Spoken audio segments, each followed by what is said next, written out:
தமிழகம் முழுவதும் இன்று +2 பொதுத் தேர்வுகள் தொடங்கின. சுமார் 8.27 லட்சம் மாணவர்கள் 3412 மையங்களில் தேர்வெழுதினர்.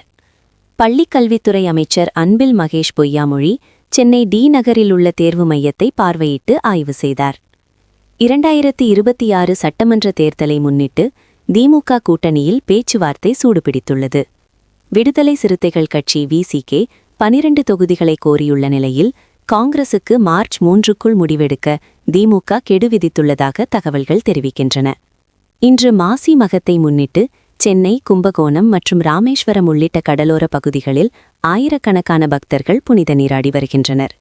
பிப்ரவரி மாதத்தில் மட்டும் 96.40 லட்சம் பயணிகள் சென்னை மெட்ரோவில் பயணம் செய்துள்ளனர். டிஜிட்டல் முறையில் டிக்கெட் எடுப்பவர்களுக்கு 20% கட்டண சலுகை தொடர்வதாக அறிவிக்கப்பட்டுள்ளது.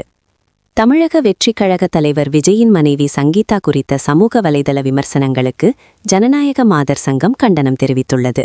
மத்திய கிழக்கில் போர் பதற்றம் உச்சத்தை எட்டியுள்ளது. ஈரான் உச்சத் தலைவர் அயதுல்லா காமேனி மற்றும் அவரது மனைவி கொல்லப்பட்டதை அடுத்து இஸ்ரேல் மீது ஈரான் பதிலடி தாக்குதல்களை நடத்தி வருகிறது. போர் சூழல் காரணமாக ஜோர்டான் தனது வான்வெளியை தற்காலிகமாக மூடியுள்ளது. இதனால் சர்வதேச விமான போக்குவரத்து பாதிக்கப்பட்டுள்ளது.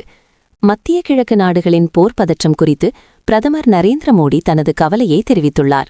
சூப்பர் 8 சுற்றில் மேற்கிந்திய தீவுகளை வீழ்த்தி இந்தியா அரையிறுதிக்கு தகுதி பெற்றுள்ளது. இருப்பினும் தொடக்க வீரர் அபிஷேக் சர்மாவின் ஃபார்ம் குறித்து விமர்சனங்கள் எழுந்துள்ளன. சென்னையில் இன்று ஆபரண தங்கத்தின் விலையில் பெரிய மாற்றமின்றி நீடிக்கிறது. நாளை மார்ச் 3 சந்திர கிரகணம் நிகழ உள்ளதால் தஞ்சை பெரிய கோவில் உள்ளிட்ட பல கோவில்களின் நடை திறப்பு நேரத்தில் மாற்றம் செய்யப்பட்டுள்ளது. இந்த செய்திகள் உங்களுக்கு பயனுள்ளதாக இருந்தால் ஒரு லைக் போடுங்க. உங்க நண்பர்களுக்கும் ஷேர் பண்ணுங்க. மேலும் பல செய்திகளுக்கு தொடர்ந்து இணைந்திருங்கள். இது தமிழ் நியூஸ் 360. நன்றி, வணக்கம்.